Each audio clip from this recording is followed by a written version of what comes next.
నిన్న మొన్నటిదాకా పాయింటెడ్ అద్దాలు పెట్టుకునుడు ఓ ట్రెండ్. ఎంతంటే పాయింటెడ్ లేనోళ్ళు కూడా ఇసుంటి అద్దాలు పెట్టుకున్నారు. కానీ ఇప్పుడు జనరేషన్ మారిపోయింది. పాయింటెడ్ ఉన్న వాళ్ళు కూడా అద్దాలు పెట్టుకుంటలేరు, లేజర్ ట్రీట్మెంట్ చేయించుకుంటారు. అయితే ఈ ట్రీట్మెంట్ తోని సైడ్ ఎఫెక్ట్లు ఉంటాయా? ఎసొంటి జాగ్రత్తలు తీసుకోవాలనో ఒకసారి చూద్దాం. అప్పట్లో సైట్ ఉన్నోళ్ళంతా అద్దాలు పెట్టుకునేటోళ్ళు. రోజులు మారిన కొద్దీ అద్దాలు పోయి కాంటాక్ట్ లెన్స్ వచ్చినాయి. లెన్సులు రోజు తీసి పెట్టుకునుడు కష్టమవడంతో ఇప్పుడు లేజర్ ట్రీట్మెంట్ కూడా వచ్చింది. యూత్ అంతా కూడా ఇప్పుడు లేజర్ ట్రీట్మెంట్ చేయించుకునేందుకు ఇంట్రెస్ట్ చూపిస్తున్నారు. కళ్ళజోళ్ళు లేదా కాంటాక్ట్ లెన్స్లు వాడుతున్న వాళ్ళందరూ మమ్మల్ని తరచుగా అడుగుతూ ఉంటారు, వీటికి ప్రత్యామ్నాయం ఏమైనా ఉందా అని. తప్పకుండా ఉంది. లేజర్ అనేది చాలా ఒక దరిదాపు 2 దశాబ్దాల నుంచి, అంటే 20 ఏళ్ళ నుంచి చేస్తున్నాము ఈ లేజర్ ఆపరేషన్స్. ఇవి చాలా సేఫ్.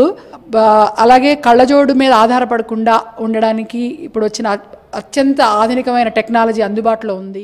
లేజర్ ట్రీట్మెంట్ అయినాక అద్దాలు పెట్టుకోవాల్సిన పని లేదంటున్నారు డాక్టర్లు.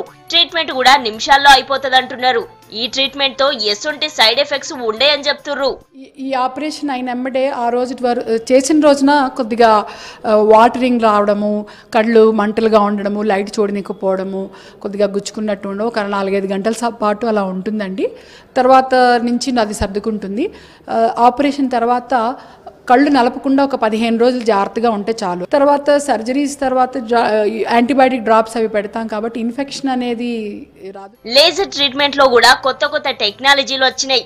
ఈ ట్రీట్మెంట్ 21 ఏళ్లు నిండిన తర్వాతనే చేయించుకోవాలి. ట్రీట్మెంట్ అయినాక కొన్ని రోజులు లైట్ వెలుగుకు కొంచెం దూరంగా ఉండాలంటున్నారు డాక్టర్లు.